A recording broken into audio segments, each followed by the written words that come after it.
L'intelligence économique, il y a eu plusieurs jalons en France. Donc il y a eu un premier jalon qui était en 1994, le rapport Martre, qui a donné une définition qui est très proche de ce que vient de dire Josette, c'est-à-dire c'est la recherche, le traitement d'informations en vue de saisir les opportunités, déceler les menaces. Et puis là, on n'a pas de définition légale. Et puis pour un certain nombre de raisons, l'intelligence économique tombe dans des oubliettes profondes, raisons essentiellement politiques, et puis ça se réveille en 2003. Et en 2003, un député que vous connaissez peut-être de nom, qui s'appelle Bernard Carillon, est nommé, et on lui demande un rapport sur l'intelligence économique, surtout à destination des décideurs publics. Alors Bernard Carillon, qui était peut-être pas familier avec la matière, se dit je vais essayer de trouver une définition de l'intelligence économique. Et à chaque fois qu'il rencontre quelqu'un, il se retrouvait avec une nouvelle définition de l'intelligence économique. Et je caricature à peine. Et dans son rapport que vous pouvez trouver sur le site de l'Assemblée nationale, vous apercevez, voilà, vous trouvez entre 25 et 30 définitions différentes. Mais ça tourne toujours autour de la même idée qui est reprise par Alain Juillet, qui est de dire c'est la maîtrise de l'information pour la stratégie de l'entreprise. Et derrière ça, on s'est demandé, est-ce qu'il y a un statut pour les gens qui vont acquérir l'information, les agences d'intelligence économique? Alors on a commencé à regarder, puis on s'est dit, tiens, mais les personnes les plus familières qui ont l'habitude de rechercher de l'information, c'est les détectives privés. Alors métier très différent du domaine de l'intelligence économique. Et on regarde le statut, puis on s'aperçoit que c'est régi par une ordonnance de 1942. Alors quel a été le rôle en 1942 d'un détective privé? C'était essentiellement d'aller palper les lits pour poursuivre la femme volage ou le mari adultère. Alors je fais très attention à dire les deux parce que j'avais oublié un des deux sexes au cours d'une conférence et je me suis fait taxer en sortant de la conférence. Et donc on s'est aperçu qu'il n'y avait pas de statut approprié. Et donc en 2003, vous allez avoir une loi qui va essayer de définir ce qu'est l'intelligence économique, puis le statut des gens à qui ça s'applique. Alors je vous épargne ce texte, mais c'est une loi qui est absolument incompréhensible, cadre très rigide. Et donc, on arrive donc à ces jours derniers, et vous avez certainement vu dans la presse qu'une loi va être votée prochainement, qui est la LOPSI, Loi d'orientation pour la performance et de programmation de la sécurité intérieure. Et qui, la première LOPSI, c'est la LOPSI 2. La première LOPSI avait autorisé la vidéosurveillance, enfin, un certain nombre de choses. Et à l'intérieur de cette LOPSI, vous avez une définition du statut des sociétés d'intelligence économique. Alors, quelle est cette définition? On vous dit, le présent article est applicable afin de préserver l'ordre public et la sécurité publique. Et déjà, il y a une notion qui m'intrigue un petit peu sur le rôle de l'intelligence économique.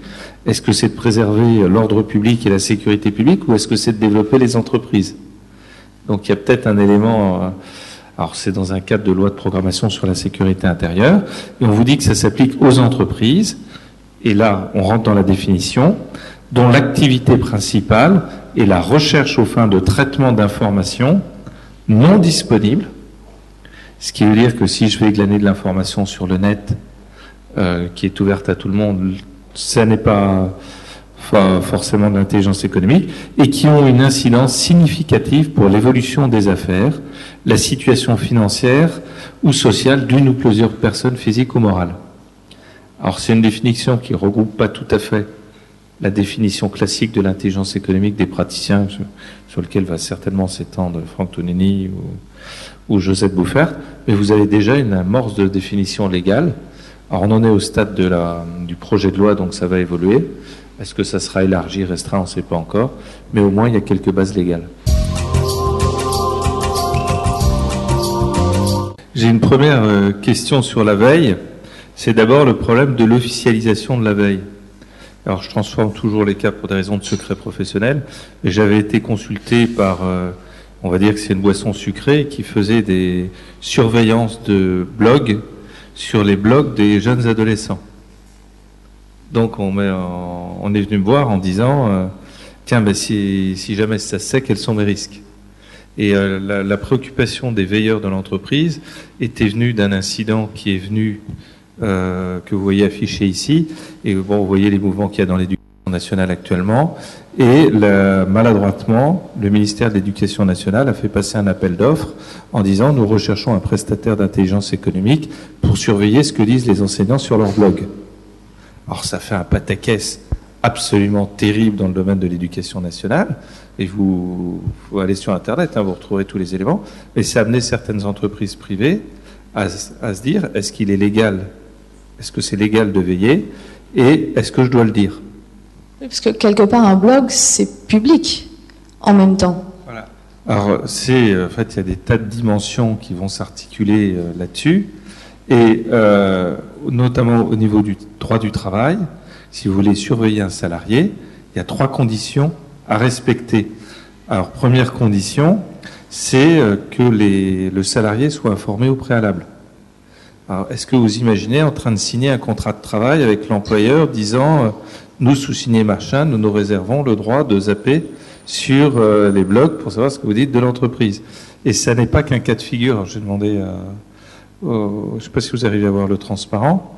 J'ai une série de cas d'entreprises où sur Facebook, vous avez des entreprises qui en sont allées et qui ont constaté les dires de leurs salariés. Alors, il y avait soit du dénigrement, vous pouvez peut-être passer un petit peu plus vite. Donc ça, je crois que ça doit être sur Virgin, c'est celui-là, où c'était vraiment un dénigrement de l'entreprise en disant l'entreprise n'est pas bien. Et puis les autres, c'était des cas individuels de salariés qui disaient je suis malade à l'entreprise et qui sur leur aspect Facebook, donc le mur public, qui disait j'ai passé une fête du tonnerre, heureusement que je suis resté à la maison le lendemain pour récupérer. Non mais cas d'entreprise et cas de gens qui n'ont pas pris conscience qu'on ne peut pas tout dire sur Internet. Vous voyez, là, licencié pour avoir surfé sur Facebook dans son congé maladie. Donc, l'histoire, c'était quelqu'un qui se fait arrêter en disant j'ai des troubles, des migraines épouvantables, donc je suis obligé de rester dans le noir. Et dans le noir, cette personne consultait toujours son ordinateur. Et donc, la première question, c'est avertir les salariés. Deuxième question, il faut que le moyen soit proportionnel au but poursuivi. Et donc, quel est le but légitime qui me permet une surveillance des salariés? Alors, on aura un petit cas après. Et puis, troisièmement, il faut informer les membres du comité d'entreprise ou les délégués du personnel des mesures qu'on prend en place. Mais derrière ça, vous avez un concept de société qui est extrêmement important. Et quand vous regardez sur Facebook ou sur des blogs, il y a une espèce d'impudeur des gens qui vont raconter leur vie au bureau, avec toutes les conséquences terribles pour l'entreprise de dénigrement, ou qui peuvent être très favorables en disant, voilà, j'ai tel produit, j'ai essayé, c'est très bien.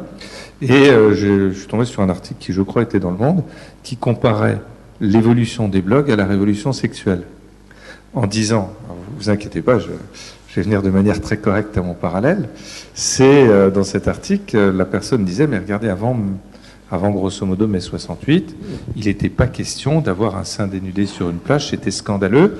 Et puis il y a eu une évolution des mœurs liées à mai 68, et après il y a eu un certain libéralisme beaucoup plus grand. Et l'universitaire qui avait développé ça disait, mais avec les nouvelles technologies, on assiste à la même chose, et autrefois ce qui était de notre domaine réservé est maintenant public. Et si je ramène ça au niveau de l'entreprise, c'est un problème de liberté d'expression des salariés. Et jusqu'où, quand on a ce concept sociologique qui est fluctuant, jusqu'où va la liberté des salariés, qui était extrêmement restreinte, et est-ce qu'on n'est pas en train d'arriver aux prémices du balayage d'un curseur qui est en train de bouger, et puis avec une liberté plus grande. Alors là, je suis parti d'un cas pratique que j'ai reçu au cabinet le mois dernier, alors, je ne sais pas si vous arrivez à lire, où le chef d'entreprise dans une agence de location automobile fait sa veille. Bon, on peut supposer que pour les besoins de la cause, il a respecté les 3 conditions, et il tombe sur un blog de ses salariés, sur une partie Facebook, la partie publique, où un salarié se plaint de harcèlement moral. Et puis l'histoire, il y a des échanges. C'est qui? Ah ouais, c'était une chef d'agence, elle m'a traité de la même façon. Là, vous pouvez imaginer les propos qui sont dus. Et après, la personne dit, ouais, je vais me faire coller un arrêt maladie, et puis comme ça, je serai tranquille.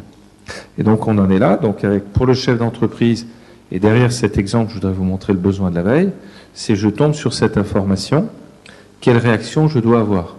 Donc, on a une accusation extrêmement grave, fondée ou non fondée, qui est celle de harcèlement moral. Est-ce que le chef d'entreprise qui voit cette information doit entreprendre les personnes, résoudre le conflit? Donc on a un problème à la fois juridique et à la fois un problème de ressources humaines.